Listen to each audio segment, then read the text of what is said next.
This is the PKF Texas Entrepreneurs Playbook. I'm Jen Lemansky, and I'm here with Michael Veuleman, Audit Practice Leader and one of the faces of PKF Texas's Employee Benefit Plan team. Michael, welcome back to the Playbook. Thanks, Jen. It's good to be here. So Michael, with cybersecurity being at the forefront of companies' minds, do they have an obligation to safeguard their employees' data, including 401k plans? So Jen, the short answer is yes. Plan sponsors and plan administrators have a fiduciary responsibility to protect the plan information and make sure that it's secure.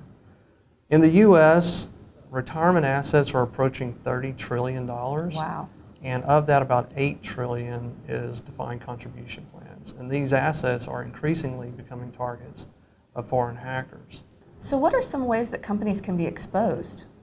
Well, Jen, the fact is most companies are just not fully prepared to sustain a sophisticated cyber attack. Plan sponsors and administrators contract with third-party administrators, and we call TPAs. And these TPAs allow access to many different people involved in the process. Some obvious examples of this are your HR department, your payroll clerks, and even your corporate and plan auditors. Interesting. So are there ways that they can help limit their exposure for the employee data? Even in the audit process, auditors are given access to online data, and mainly it's to streamline the process. What we suggest that plan sponsors and administrators do is have their employees, their third-party administrators, and their auditors change their passwords on a routine basis, and also implement a dual authentication program.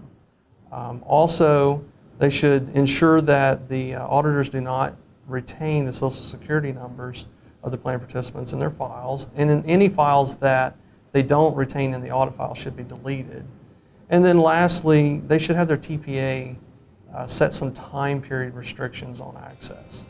Well, good. Well, we'll get you here to talk a little bit more about some employee benefit plan topics at another time. Does that sound good? Sounds great. All right. Thanks. For more information about this topic, visit pkftexas.com/benefit plan audits. This has been another Thought Leader production brought to you by PKF Texas, the Entrepreneurs Playbook. Tune in next week for another chapter.